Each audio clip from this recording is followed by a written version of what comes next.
The nice thing about Manpa is the heads are interchangeable.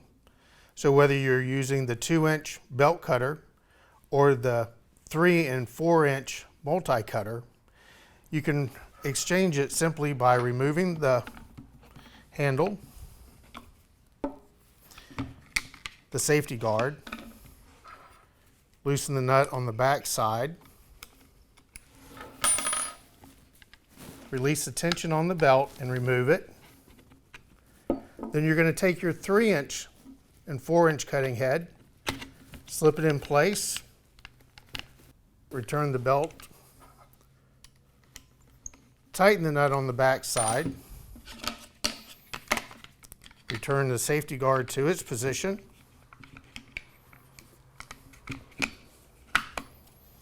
and then screw in the handle, and you're ready to go.